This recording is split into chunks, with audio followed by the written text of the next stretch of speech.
आता आपण इथून वरती जाऊया आणि वरती जाऊन बघूया काय काय आपल्याला बघायला मिळतं ते। आमच्या नागवंशी लोकांना 2200 वर्षाआधी फेविकॉलचा शोध केला। त्याच्यामुळे त्या स्तूपामध्ये भगवान तथागत यांची अस्थि मिळण्याची संभावना आहे। सुंदर सावजी चिकन खाल्लेले आता आपण।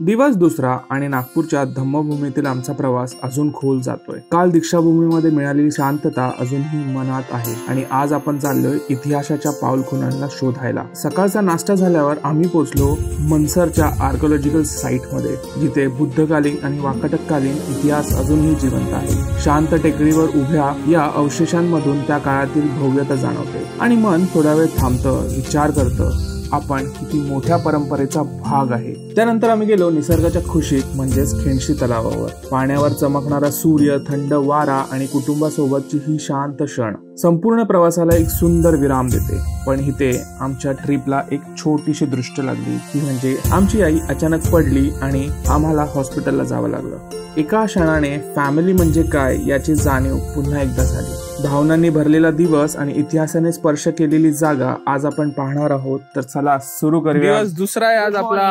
Good morning. कसा होता मम्मी कालचा दिवस? खूपच छान गेला, खूप सुंदर बघायला मिळालं, मन प्रसन्न झालं एकदम। आणि आज दुसऱ्या दिवशी आपण जाणार आहे मनसरला, किंडसी लेक मध्ये जाणार आहे आपण तिथून, आणि त्यानंतर ड्रॅगन पॅलेस आहे आज। तर आजचा दिवस आज कसा जाणार आहे आता आपण पुढे व्हिडिओ मध्ये बघूया। त्या पहिले आपण इथे मोठी बुद्ध प्रतिमा आहे मोठी, ती बघायला चाललोय। तर झाडामुळे दिसत नाही, आता पुढे जाऊन दाखवतो। त्याच्या खाली आता आपण जाणार आहे पाया पडायला। तर चला, ऑलरेडी भरपूर लोक तिथे दिसत आहेत। शौर्य गुड मॉर्निंग। डॉक्टरकडे जायचंय। Good morning, say good morning. Shaurya उठला आहे, शौर्य उठलेला आहे। Shaurya good morning, say good morning to camera. Hi hi camera, tata tata. Naglok हे नागपूरमधील एक महत्त्व बुद्ध प्रशिक्षण केंद्र आहे, जे डॉक्टर बाबासाहेब आंबेडकर आणि बुद्ध धर्माच्या तत्वांवर आधारित आहे। येथे नागार्जुन ट्रेनिंग सेंटर आहे, जिथे युवकांना ध्यान, धम्म आणि सामाजिक बदल याबद्दल प्रशिक्षण दिलं जातं। कॅम्पस साधारण 15 एकर मध्ये पसरलेला असून येथे 36 फूट उंच मोठी वॉकिंग बुद्धा पुतळा आहे, जे शांतता, धैर्य आणि मानवतेचा संदेश देतो। नागलोक मध्ये ध्यानगृह, ग्रंथालय, शिक्षण हॉल आणि बुद्ध शौर्य विहार हॉल आहे, जिथे कार्यक्रम केले जातात। नागलोकची स्थापना आंतरराष्ट्रीय बौद्ध समुदायांच्या योगदानाने झाली। भारत, तैवान, युरोप आणि इतर देशांच्या सामर्थ्याने मिळून झालेली। सर्वात महत्त्वाचे म्हणजे नागलोक हे एनलाइटेड इंडिया म्हणजे प्रबुद्ध भारताचं स्वप्न पूर्ण करण्यासाठी काम करत आहे, समता, करुणा आणि मानवतेचा संदेश समाजात पोहोचवण्यासाठी। तर चला, आता जी आपली आजची गाडी आहे ती आलेली आहे आपल्याला फिरवण्यासाठी, आणि आपण सकाळची आजची सुरुवात बुद्धांच्या आशीर्वादापासून केलेली आहे, त्यांचं दर्शन घेऊन केलेले आहे। आणि आज आपण जाणार आहे मनसरला। आता पहिले नाश्त्याला जाऊ, त्यानंतर मनसरला जाऊया। तर व्हिडिओ बघा, पुढे कळेलच काय काय आज मज्जा येणार आहे ती। तर आपली आजची गाडी चेंज आहे, काही कारणामुळे आपल्याला गाडी चेंज करून मिळालेली आहे। त्यानंतर आपण गेलो नाश्ता करायला। कसा आहे नाश्ता? तर कालप्रमाणे आजही आपल्याला डोसाच मिळालेला आहे, आणि आपणच सांगितलं होता की आपल्याला उत्तप्पा पाहिजे करून। तर काल पण सुंदर होता आणि आजही सुंदर आहे। पण नागपूरमध्ये याल तर तुम्हाला तिखट चांगलं खायला मिळेल, त्यानुसार तिखटही आहे। सांबार पण मस्त गरम गरम। हा हा, म्हणजे लाईक आपण तिकडे आपण पोहामध्ये मिरच्या खातो, मग काय करायचं, काढून खा ना। सुंदर नाश्ता केल्यानंतर आपण मनसरसाठी निघालो, आणि आता आपण मनसरला चाललो असताना आपल्याला इथे एक बुद्ध विहार दिसला, तिथे आपण चाललोय। मंजुश्री महाबोधी बुद्ध विहार, तर तिथे आपण थांबलेलो आहोत।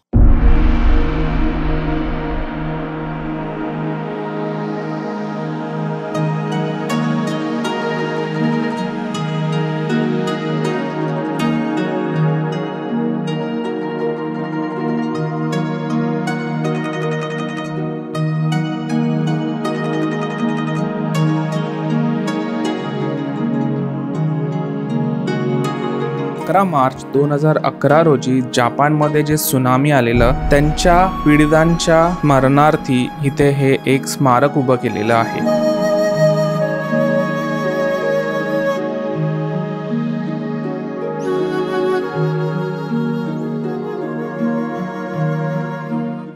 आता जाऊ आणि आपल्याला एक बाबा भेटलेत, ते आपल्याला सुंदरशी माहिती देणार आहे मनसरबद्दल, तर ती आपण ऐकूया. हे बघा, कल्याणवरून आलेले उपासक उपासिका बाल आणखी बालिका, आपलं सर्वांचं भगवान गौतम बुद्ध, महाराज योगाचार्य नागार्जुन यांनी जे पुण्य केलं त्यांच्या पुण्यप्रतापाने आपलं सर्वांचं जय हो, मंगल हो, कल्याण हो, सदा सुखी राहा. जय भीम. आपण इथून उत्तरेकडे जे बघताय ऍक्च्युली तो डोंगर नाही आहे, ते स्तूप आहे. ज्याप्रमाणे बिहारमध्ये नालंदा आहे, नालंदा हे भगवान तथागत यांच्या महापरिनिर्वाणाच्या 300 वर्षानंतर नालंदाचं नाव जगप्रसिद्ध राजा अशोकामुळे प्रसिद्धीस आलेलं. मनसरचे जे वास्तुशिल्प आहे हे वास्तुशिल्प भगवान तथागत यांच्या महापरिनिर्वाणाच्या 100 ते 150 वर्षानंतर नालंदा हे ना वास्तुशिल्प एखाद्या राजाने, जमीदारांनी किंवा सावकारांनी बांधलेलं नाही. हे वास्तुशिल्प स्वतः भंतेजींनी तयार केलं. आधी जे भंते असायचे इथे शिक्षण घ्यायचे,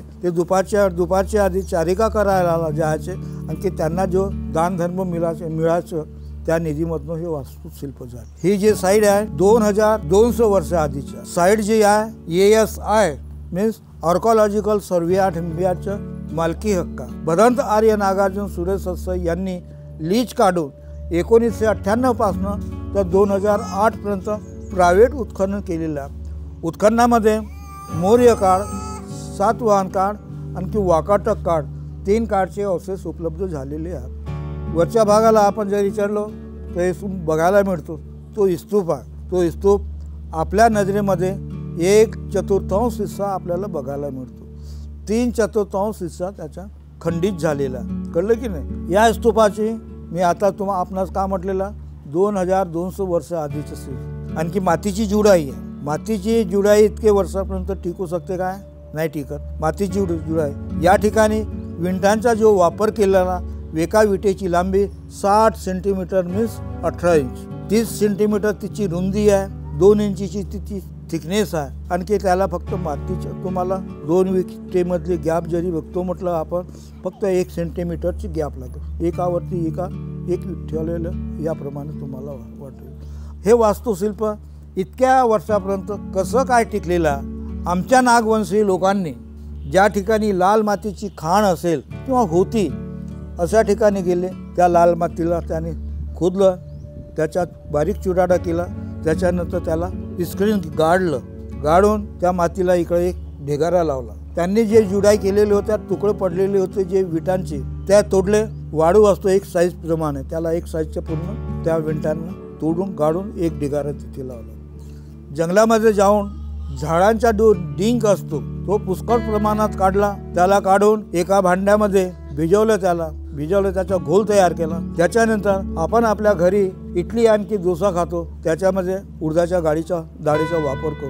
त्या गाडीला आणून भिजवलं, बिना छिलट्याची आहे की नाही, त्याला काढून त्याला वरांडे आणखी पाट्यावरती वाटलं, त्याचा घोल तयार केला. जुना जो गुळ असतो त्याला आणलं त्यांनी. त्या गोडाला जुना गोडमध्ये हाताने असं तोडलं, त्याचे तारे निघतात. तो गुड आणून त्यांनी एका बकेटमध्ये पाणी घालून त्याला भिजवलं, त्याचा घोल तयार केला. आणखी हे तिन्ही मिश्रण पुन्हा एका बकेटमध्ये घालून हे वाळू, माती होती लाल माती, आणखी इटांची जी सुरकी होती याला पूर्ण मिक्स केलं. आणखी त्याच्यामध्ये हा घोल टाकून भिजवून त्याच्या तो विंटावरती जुडाई केली. त्याच्यामुळे ते टिकलेलं आहे. तितके वर्षापर्यंत हे टिकलेलं आहे. अजिंठा वेरूळला आपण जरी बघितलं असं निर्गुण, तिथे जे पेंटिंग आहे तो रंग आहे लाल, पिवळा, हिरवा जो आहे तो त्याच पेंटिंगमध्ये हा घोल वापरलेला आहे. त्याच्याचमुळे ते पेंटिंग आतापर्यंत टिकलेली आहे. इथून एक स्तूपाच्या खालच्या भागाला आलेलं तिथे एका विटेची लांबी 60 सेंटीमीटर, 60 सेंटीमीटर मीन्स 18 इंच, चौडाई 30 सेंटीमीटर आहे. इटीची थिकनेस जी आहे 2 इंच. इकडे पुढच्या भागाला खाली उतरला तर लई मोठी दगडाची चट्टान आहे. त्या दगडाच्या चट्टानीवरती नागलिपीमध्ये लिहिलेला, या नागलिपीचं वाचन जगामध्ये कुठेही झालेलं नाही आहे. अमेरिकेमध्ये एका व्यक्तीने वाचण्याचा प्रयत्न केला, परंतु त्याला ते साध्य झाले नाही, जमलं नाही. जरी त्या व्यक्तीने ती लिपी वाचली असती तर जगाच्या नकाशावरती मनसरचं नाव हे लिहिल्या गेले असतं. वरून आपण जरी बघितलं लई मोठं लेक आहे, त्या लेकची लांबी 2 किलोमीटरपर्यंत. या तळ्यामध्ये 12ही महिने पाणी साचलेलं असतं. साधारणपणे आपण डॅम किंवा तळी बघितलेली असेल, बघितली की नाही? त्याच्यामध्ये दगडांची जे पिचिंग करतात दक्षिणेकडच्या भागाला दगड एवढा असतो किंवा एवढा आला असतो. ह्या दगडाला जरी पिचिंगच्या ठिकाणी पिचिंग करतात, त्या ठिकाणी नेण्याचा जरी प्रश्न पडला तर 4 लोक सांगड घालून नेतात तर तिथे पिचिंग करतात. या दगडाच्या दक्षिणेकडच्या भागाला ज्या दगडांची पिचिंग केलेली आहे, एका दगडाचं weight 500 kg. 500 kg means half ton. 1000 kg means 1 ton. 1500 kg means 1.5 ton. 2000 kg means 2 ton.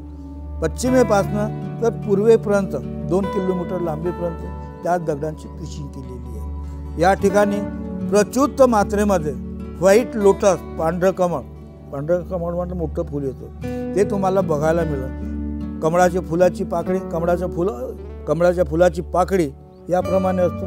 आणखी कोबरा नागाचा फणा देखील याप्रमाणे असतो. या दोन्हीचे प्रतीक ठेवून या ठिकाणी सारं बांधकाम केलेलं आहे. आता तुम्हाला बघायला मिळतंय, माझ्या बोलण्यावरती विश्वास करायचे नाही, निरखून बघायचे. त्याच दगडांची विटांची लांबी. तिथून पूर्वेकडच्या भागाला 6 पायऱ्या दगडाच्या 1.5 फूट उंचीच्या. 4थ्या पायरीवरती महानारोग्याचार्य नागार्जुन, रसायनशास्त्रज्ञ नागार्जुन यांनी ज्या आयुर्वेदिकच्या गोळ्या बनवलेल्या होत्या तिथे बनवलेल्या होत्या, त्या ठिकाणी 4थ्या पायरीवरती त्या गोळ्या एवढ्या मिळाल्या. त्या गोळ्या आधी जाड असतील, परंतु कालांतरानंतर त्या मातीमध्ये दबल्या कारणाने होमिओपॅथिकच्या गोळ्या त्याप्रमाणे त्या साईजच्या गोळ्या तिथे मिळालेल्या. तिथे उजवीकडच्या भागाला महानारोग्याचार्य नागार्जुन, रसायनशास्त्रज्ञ नागार्जुन यांचा खंडित स्टॅच्यू, त्याला शिरच्छेद केलेला. त्यांच्या पायाच्या भुजा म्हटलं तर एवढ्या, हाताची रांग म्हटलं तर एवढी आहे. शिरच्छेद केलेला पुतळा तो देखील तुम्हाला बघायला मिळेल. तिथून सरळ त्या कोपऱ्यावरती पांढरबाड आभाळ दिसतो ना, त्या भागाला 8 स्टार लिंगयाना, ते तिथली जुडाई बघायची, किती सुरेख आहे कसे आहे ते बघायचे. आता लिंगयाना आहे ते तुम्हाला माहिती आहे का?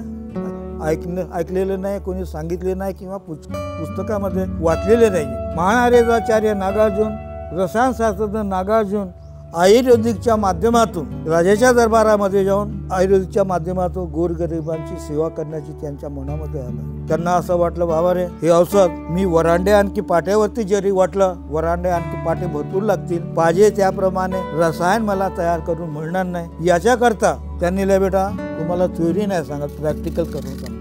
ही गोल दगडाची चट्टान घेतली. या गोल दगडाच्या चट्टानीला 1 ते 1.5 ते 2 इंचीपर्यंत असा खड्डा केला, खाली खड्डा पाडला. मध्यंतरी नागार्जुनने इथे पुन्हा एक छिद्र पाडलं. या छिद्राला 2 फूट म्हणा किंवा 18 इंच खड्डा पाडला. या छिद्राच्या आकाराचा दगड नागार्जुनने इथे फिक्स केला. हा दगड 2 फूट किंवा 18 इंच आतमध्ये गेल्यानंतर 6 ते 8 इंच उंच राहिला. या उंच राहिलेल्या टॉपवर नागार्जुनने पुन्हा एक खड्डा पाडला या दगडात. आणखी इथे एक छिद्र पाडून इकडे एक लाकडी खुंटा घातला. 5-6 हा जो यूचा आकार इकडे दिलेला होता, इकडे एक पात्र ठेवलं, भांडं ठेवलं आणि 5-6 लोकांच्या हातामध्ये नागार्जुनाकडे जे औषध होतं इथे टाकलं. 5-6 लोकांच्या हातामध्ये त्याला खुंटा दिला, इथे फिरवायचं. इथे जे रसायन तयार व्हायचं ते या पात्रामध्ये पडायचं. हे पात्र भरल्यानंतर महानारोग्याचार्य नागार्जुन, रसायनशास्त्रज्ञ नागार्जुन ते पात्र घेऊन राजाच्या दरबारामध्ये जाऊन हजारो लोकांचे औषधोपचार त्या आयुर्वेदिकच्या माध्यमातून करायचे. त्याच्यानंतर तिकडून खाली गेल्यानंतर ज्याप्रमाणे चीनमध्ये जगप्रसिद्ध चायनावाला, त्या चायनावालेप्रमाणे मनसरच्या उत्खननामध्ये पूर्वेकडच्या भागाला 400 मीटर लांब, 400 मीटर म्हटलं तर 1400 फूट, तिथे देखील एक मकान, पूर्वेला 400, पश्चिमेला 400, उत्तरेला 400, आणखी दक्षिणेला 400 एवढी लांब आणखी रुंद भिंत एखाद्या राजाच्या महलाला असू शकत नाही, किल्ल्याला असू शकत नाही किंवा बुद्धविहाराला असू शकत नाही. ती फक्त युनिव्हर्सिटीला असू शकते. हे आधीचे विद्यापीठ असायचे. तिकडे आपण जरी चढलं तिथे स्तूप आहे, लय मोठा स्तूप आहे त्या ठिकाणी. नाही पाय नाही लागायचं. जय हो मंगलो कल्याण हो सदा सुखी, नाही बेटा, जय हो मंगलो कल्याण हो सदा सुखी. हे घे पकड, हाती पकड. दानम धनम श्रद्धाय रक्षन्तु सब देवता सब बुद्धानु धम्मानु संघानु भावे सदा स्तुते भवन्तु ते. जय भीम, जय भीम.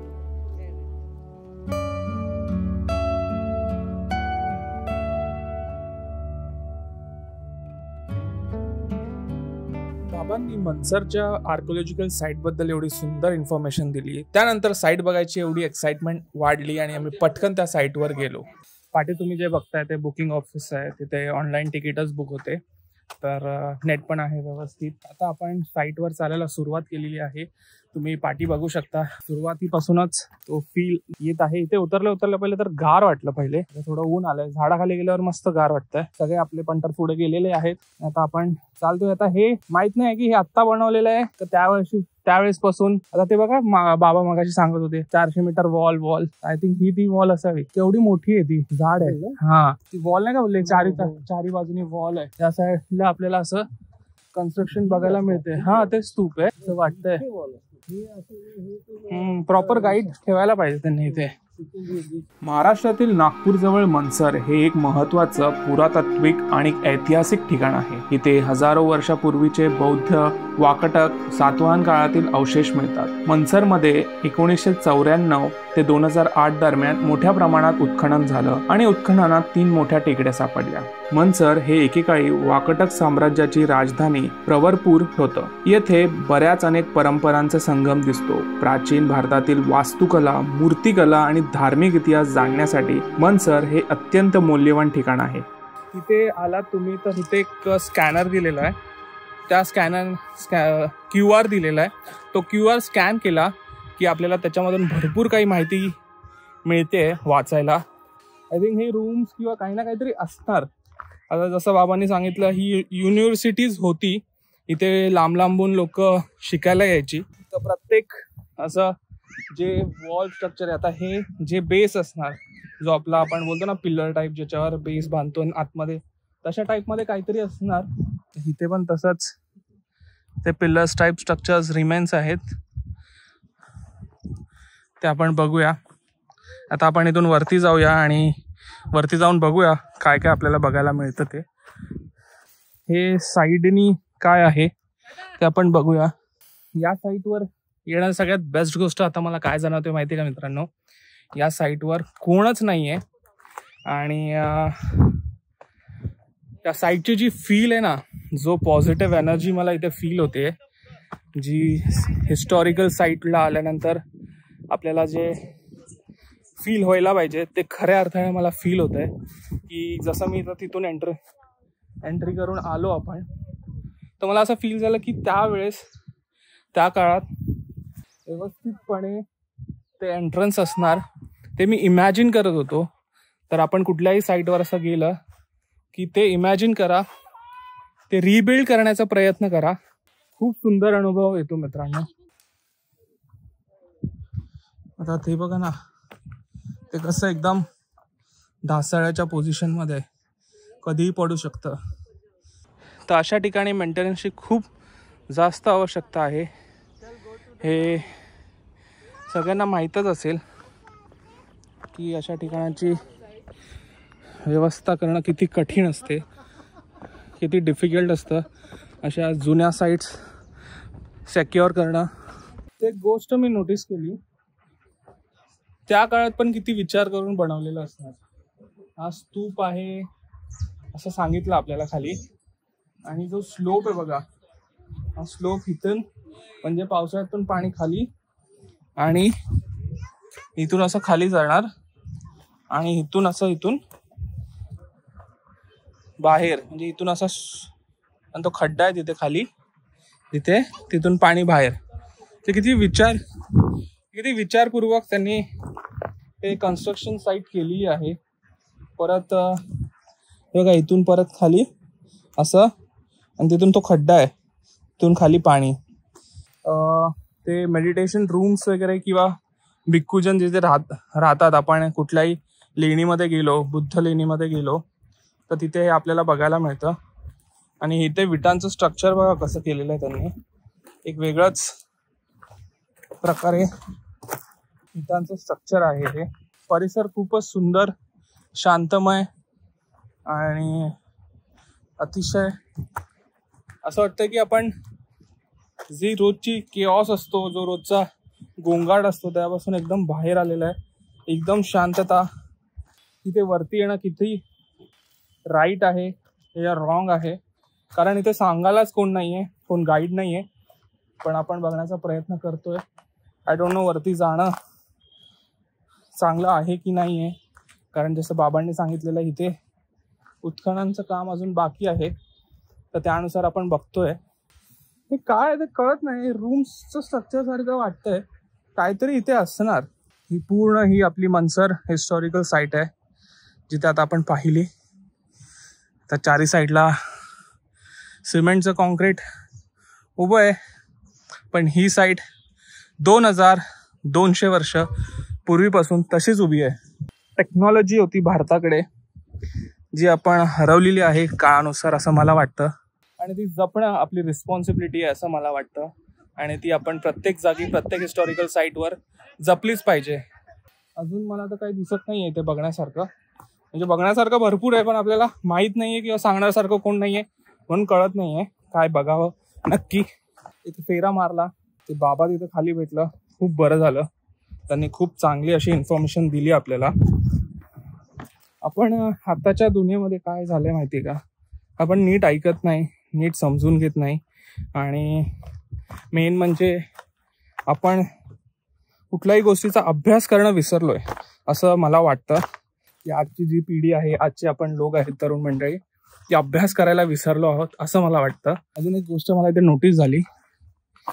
आता हे बघा, विटांचं स्ट्रक्चर बघा, एक अशी लावली आहे, एक म्हणजे एक आतमध्ये एक बाहेर, एक आतमध्ये एक बाहेर. आय डोंट नो ह्याचा काय यूज आहे, म्हणजे जे सिव्हिल लाईनमध्ये असेल किंवा जे कन्स्ट्रक्शन साईटमध्ये असेल त्यांना काहीतरी ह्याचं लॉजिक कळेल, आपल्याला त्याचं लॉजिक नाही माहिती. आता काही विटांचं वीट खूप मोठं आहे, काही विटांचं छोटं आहे, किंवा काही विटं आडवी लावली आहेत, काही विटं असे विड्थमध्ये लावली आहेत, काही छोटी आहेत, काही मोठी आहेत. आय थिंक त्याचं काही ना काहीतरी नक्की सिग्निफिकंट असणारच, त्याशिवाय ते असं लावणार नाही. आणि या विटा ते आपण बोलतो ना जरी मातीच्या विटांसारखं आहे, कोकणामध्ये असतात ना, तसं त्या टाईपमध्ये हे विटा दिसत आहेत. चलो, खूप बोललो, खूप बघितलं, आणि आता इथून विदा घेण्याचा टाइम आलेला आहे.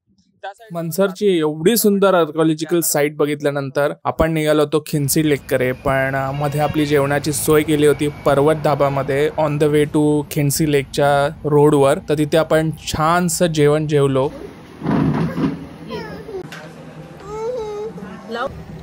सुंदर सावजी चिकन खाल्लेलं आहे आता आपण, आणि आता आतमध्ये जाऊन रिव्ह्यू विचारूया कसं लागलं, कसं वाटलं सगळ्यांना. झालं का जेवण? कसं होतं सावजी चिकन?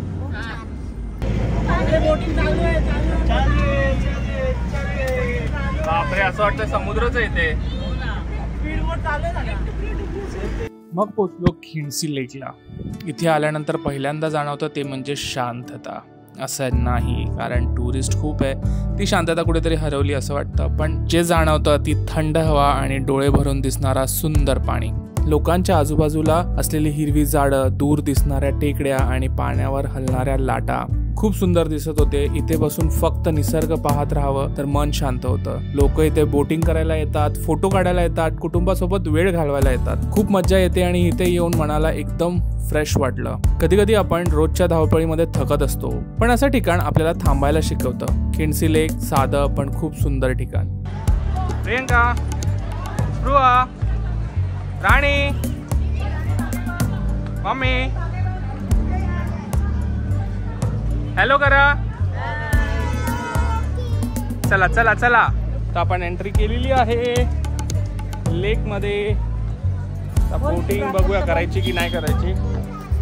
आणि सुरुवातीला मी जे सांगितलं, या ठिकाणावर आमच्यासोबत एक छोटासा अपघात झाला. ते म्हणजे आमची मम्मी पाय घसरून पडली, तिचा पाय मुरगळला आणि त्या कारणाने आम्हाला हॉस्पिटलला जावं लागलं. आणि आजचा दिवस आम्ही तो तिथेच थांबवला, कारण कुटुंबासोबत असेल तर आपण कुठलीही जागा आनंदाने बघू शकतो. हेच आपल्याला या ठिकाणी आज शिकायला मिळालं. आणि या प्रकारे आपण हा व्हिडिओ आणि हा भाग इथेच संपवतोय. या भागामध्ये तुम्हाला काय आवडलं, काय नाही आवडलं नक्की कमेंट करून सांगा. व्हिडिओ आवडला असेल तर लाईक करा, सबस्क्राइब करो. Thank you, bye bye. Thank you, bye bye. So day 2चा एंड आज इथेच होत आहे आणि आपण आलोय परत जेवण करून आपल्या डॉर्मॅटरी रूम्स मध्ये. आणि बाबूला आलाय लाड, त्याला काही खाली उतरायचं नाहीये. आपण झोपूया आणि डिरेक्टली डे 3 मध्ये उद्या भेटूया. चला.